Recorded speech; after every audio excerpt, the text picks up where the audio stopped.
Selamat pagi semuanya, kami dari kelompok 8 ingin mempresentasikan hasil penjualan kami selama 3 bulan. Di sini kami berjualan nasi kuning. Nasi kuning kami bernama nasi kuning Ehem. Di sini kami berdata 3 orang, yang dimana saya Bunga Cantika, Saya Yeni Santi, saya Septiani. Baik, di sini kami akan langsung membahas hasil diskusi kami. Baik, selanjutnya itu latar belakang usaha, yang dimana kebutuhan sarapan praktis dan terjangkau bagi mahasiswa menjadi latar belakang utama berdirinya nasi kuning Ehem. Banyak mahasiswa yang membutuhkan sarapan cepat saji, namun tetap bergizi sebelum memulai aktivitas perkuliahan. Penjualan dilakukan di area kampus Tata Pontianak setiap pagi hari, serta melalui sistem pre-order via WhatsApp, Instagram untuk memudahkan pelanggan. Produk dibuat fresh setiap pagi dengan bahan-bahan berkualitas dan harga yang ramah di kantong mahasiswa. Konsep usaha kami, sarapan kampus praktis dan terjangkau, menyediakan makanan yang menyenangkan, higienis, dan sesuai dengan budget mahasiswa. Baik, selanjutnya yaitu analisis SWOT, yang dimana di sini ada kekuatannya. Yang pertama, modal kecil dan bahan baku mudah diperoleh di pasar lokal. Harga jual sangat terjangkau bagi kantong mahasiswa, mulai dari 8.000 per porsi. Produk nasi kuning merupakan makanan praktis yang cocok untuk sarapan cepat di pagi hari. Yang kedua, target pasar sangat jelas, yaitu mahasiswa dan civitas akademika kampus Takat Negeri Pontianak. Lokasi penjualan strategis di area kampus dan memudahkan akses pembeli. Produk dibuat fresh setiap pagi sehingga kualitas dan rasa selalu terjamin. Baik, selanjutnya yaitu ada kelemahannya, yang mana yang pertama, produk tidak tahan lama. Nasi kuning merupakan makanan yang harus dikonsumsi dalam waktu singkat. Produk tidak dapat disimpan lama karena akan mempengaruhi kualitas rasa dan kesegaran. Hal ini membatasi jumlah produksi dan penjualan per hari. Nah, di kelemahan ini kita bisa lihat bahwa produk nasi kuning itu memang tidak bisa diproduksi lama, karena kita bisa memakan nasi kuning itu di pagi hari ataupun di siang hari. Karena kalau sudah di sore hari itu nasi kuning itu bisa basi dalam bahasa Indonesianya. Selanjutnya itu ada yang nomor 2, keterbatasan waktu dan kapasitas. Waktu penjualan terbatas hanya di pagi hari saat jam sarapan. Kapasitas produksi masih terbatas karena keterbatasan alat dan tenaga kerja. Pembagian waktu antara usaha dan kuliah menjadi tantangan tersendiri. Nah, di bagian ini banyak sekali kelemahan kami dalam melakukan penjualan di pagi hari, karena sangat memepet waktu masuk jam kuliah kami, yang dimana jam kuliah itu mulainya jam 7:30 dan kebanyakan mahasiswa datang pas mepet di jam 7:30 itu. Makanya kami agak susah menjual di pagi hari, dan kami melakukannya di jam istirahat juga. Terkadang ada kendala yang dimana dosen mengambil waktu berlebih sehingga kami susah melakukan penjualan di jam istirahat. Baik, selanjutnya yaitu ada peluang, yang dimana pertama, banyak mahasiswa membutuhkan sarapan praktis setiap pagi sebelum kuliah. Potensi pengembangan usaha dengan menambah variasi menu seperti nasi kuning spesial atau pakai hemat. Kami mengambil usaha ini karena melihat mahasiswa yang malas turun untuk pergi ke kantin karena jauh dari area kampus. Makanya kami mengambil usaha nasi kuning untuk memudahkan mahasiswa. Yang kedua, tidak adanya kantin di dalam area kampus Takat Negeri Pontianak menciptakan peluang pasar yang besar. Banyak mahasiswa tidak membawa bekal dari rumah sehingga membutuhkan alternatif sarapan yang terjangkau. Baik, selanjutnya yaitu ancaman. Yang pertama, persaingan dengan kantin luar kampus yang sudah memiliki pelanggan tetap dan menawarkan variasi menu lebih banyak. Penjual lain dengan menu serupa seperti nasi kuning dan sarapan tradisional lainnya di sekitar area kampus. Yang kedua, sebagian mahasiswa membawa bekal sendiri dari rumah sehingga tidak membeli sarapan di kampus. kurangnya minat mahasiswa pada layanan delivery order yang membatasi jangkauan penjualan produk. Selanjutnya ada strategi pemasaran dibagi menjadi 4. Yang pertama yaitu produk. Nasi kuning higienis, praktis dan fresh setiap pagi. Dikemas dalam mika bening dengan isi lengkap, yaitu isinya nasi kuning, telur, bihun kecap dan sambal tempe kacang. Yang kedua yaitu price. Harga terjangkau untuk mahasiswa dengan 2 pilihan. Ada yang harga 8.000 porsi reguler dan 10.000 porsi lengkap. Yang ketiga yaitu pledge. Penjualan langsung di area kampus Takat Pontianak setiap pagi hari. Lokasi strategis, rekan mahasiswa sebagai target pasar utama. Yang keempat yaitu promotion. Promosi aktif melalui WhatsApp, Instagram, dan grup kelas perkuliahan untuk menjangkau mahasiswa secara efektif. 3. Yang selanjutnya ada gambaran produk. Nasi kuning garam dikemas dalam wadah mika bening yang higienis dan praktis untuk dibawa. Setiap porsi berisi nasi kuning gurih dengan bumbu rempah khas, dilengkapi telur, rebus atau goreng, bihun kecap yang manis serta sambal tempe kacang yang pedas dan nikmat. Kombinasi rasa gurih, manis dan pedas menciptakan cita rasa yang seimbang. Porsi cukup mengenyangkan dan sesuai kebutuhan mahasiswa untuk sarapan. 3.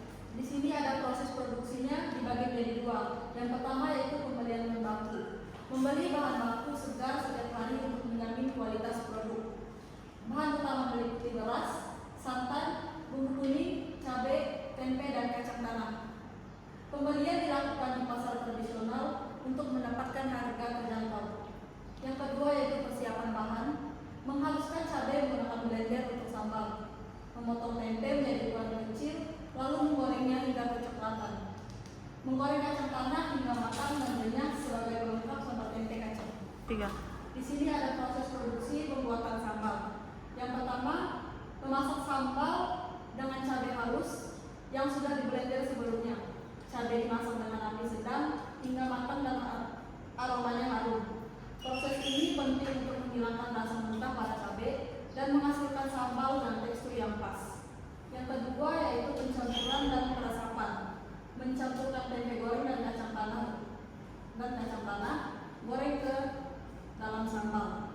Kemudian memasak hingga bumbu meresap sempurna ke dalam semua bahan.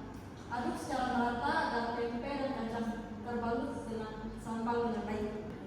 Yang selanjutnya ada proses produksi memasak nasi kuning. Dibagi menjadi 2 yaitu yang pertama menata dan mencuci beras. Beras ditata sesuai kebutuhan produksi harian. Beras dicuci bersih hingga air jernih untuk menghilangkan kotoran dan pati berlebihan. Proses ini penting untuk menghasilkan nasi kuning yang pulen dan tidak lengket. Yang kedua yaitu menumis bumbu dan memasak nasi. Bumbu nasi kuning ditumis hingga harum dan matang. Santan segar dan penyedap rasa ditambah untuk cita rasa gurih. Beras dialami dengan bumbu, kemudian dikukus hingga matang sempurna dan beraroma harum khas nasi kuning. Di sini juga ada pelengkap dan pengemasan. Yang pertama yaitu merebus dan menggoreng telur sebagai lauk utama. Telur disajikan dalam bentuk telur rebus dan telur dadar sesuai porsi. Kemudian memasak bihun dengan kecap dengan bumbu yang sudah disiapkan hingga matang dan berbumbu merata. Yang kedua yaitu mengemas nasi kuning, sambal, tempe kacang dan bihun kecap dan telur dalam kemasan mika bening yang higienis. Pastikan porsi seimbang dan tampilan menarik. Produk siap dipasarkan kepada mahasiswa di area kampus. Oke, selanjutnya ini ada tabel alat yang digunakan. Berikut ada daftar peralatan yang digunakan dalam proses produksi nasi kuning. Seluruh alat diperoleh tanpa biaya tambahan karena sudah tersedia di rumah anggota kelompok, sehingga tidak menambah beban modal usaha. Jadi berikut adalah daftar peralatan yang digunakan. Pertama ada blender besar, kuali itu ada 3, kuali besar, sedang dan kecil. Selanjutnya ada blender, kemudian terenang, kompor dan gas, spatula, penyaring minyak, baskom besar, sendok kecil, sarbet, sendok nasi, kipas pendingin, pisau, lesung batu, dan terakhir itu panci kecil. Total biaya adalah Rp0 karena semua sudah tersedia di rumah. Selanjutnya ada tabel bahan baku. Berikut adalah dalam proses produksi nasi kuning garam beserta dengan harga satuan dan total biaya. Nah, kemudian pembelian bahan baku dilakukan setiap hari untuk menjaga kesegaran produk.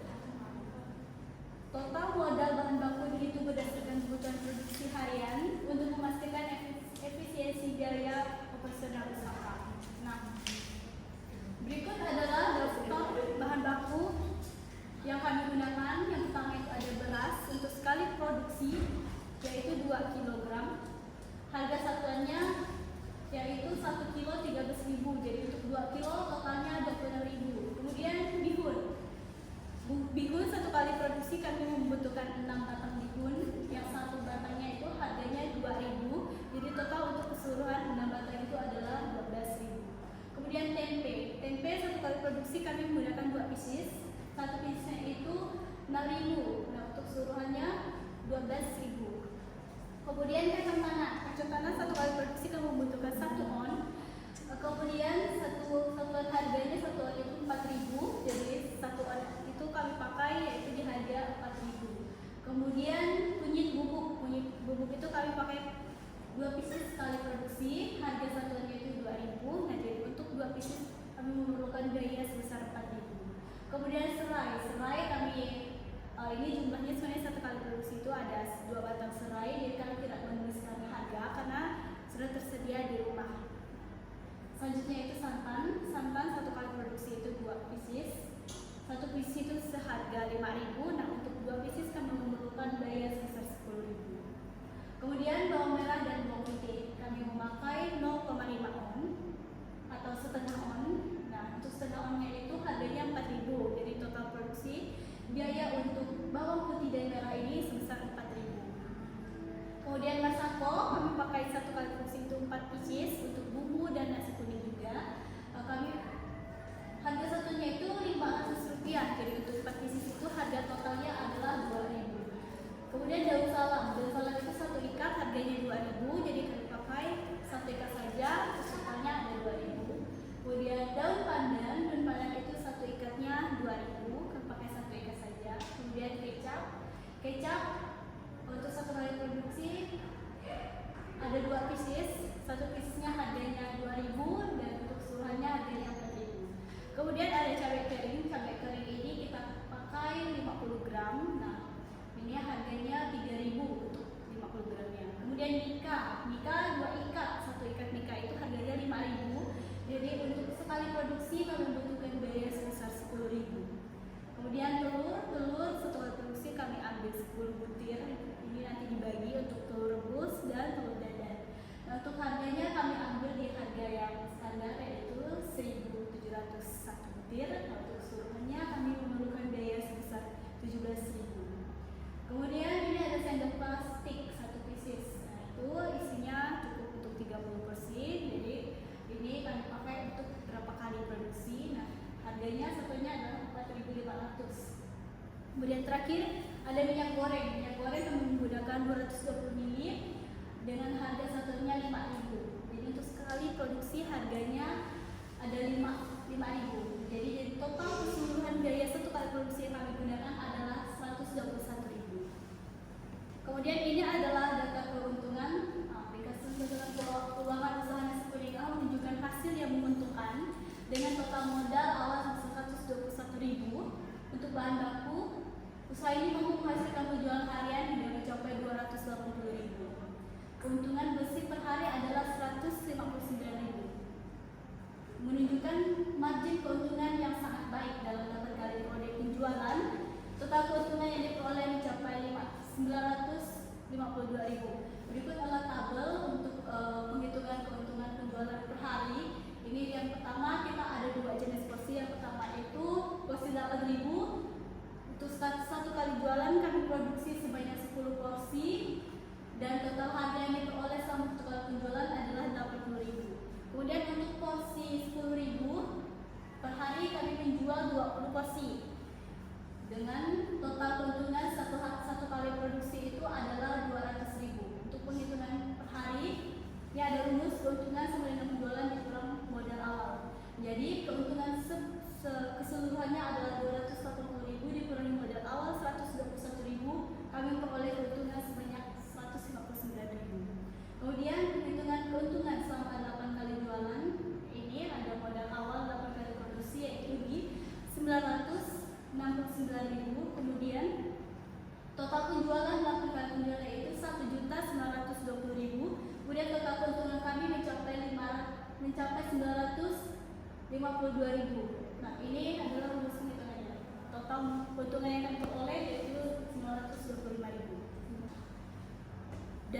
proses penjualan kami juga terdapat beberapa kendala, yaitu ada kendala internal dari dalam diri kami.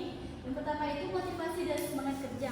Nah, motivasi itu sangat dipengaruhi oleh mood dan rasa lelah. Nah, ketika anggota merasa capek atau kurang bersemangat, produktivitas dan kualitas kerja dapat menurun. Nah, hal ini menjadi tantangan dalam menjaga konsistensi produksi setiap hari. Kemudian ada manajemen waktu dan pembagian tugas yang menjadikan salah satu kesulitan bagi kelompok kami antara kegiatan usaha perkuliahan dan kendala utama kami yaitu sedang menempuh pendidikan. Selain itu, pembagian tugas antara anggota tim kadang kurang maksimal sehingga beban kerja tidak merata dan dapat menghambat kelancaran operasional usaha.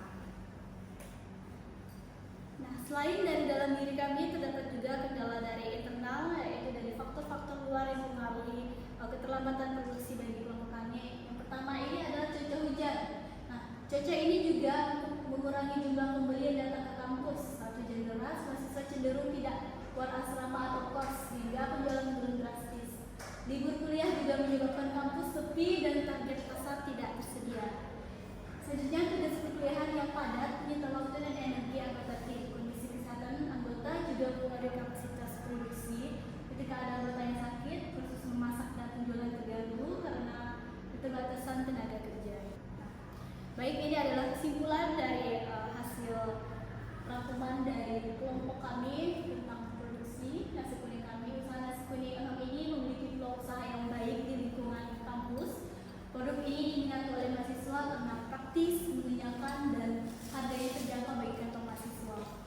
Usaha ini juga memberikan pengalaman kewirausahaan yang berharga bagi semua anggota kelompok dalam mengelola bisnis dari awal hingga pemasaran. Dengan modal relatif kecil sebesar 121.000, usaha ini mampu menghasilkan keuntungan yang cukup baik, yaitu mencapai 952.000 dalam 8 kali penjualan. Oke, selanjutnya saran untuk penjualan berikutnya, yaitu saran dari kami kelompok meningkatkan konsistensi kerja sama tim dalam menjalankan usaha. Komunikasi yang baik antar anggota sangat penting untuk kelancaran operasional, mengatur waktu usaha dan kuliah dengan baik agar keduanya dapat berjalan seimbang tanpa mengorbankan salah satunya. Kemudian menambahkan variasi menu dan meningkatkan promosi melalui media sosial dari Instagram dan WhatsApp untuk menjangkau lebih banyak pelanggan. Menjaga kualitas rasa, kebersihan produk, dan pelayanan yang ramah agar pelanggan tetap loyal dan merekomendasikan kepada orang lain. Baik, sekian hasil presentasi kami mengenai hasil penjualan kami. Kami ucapkan terima kasih.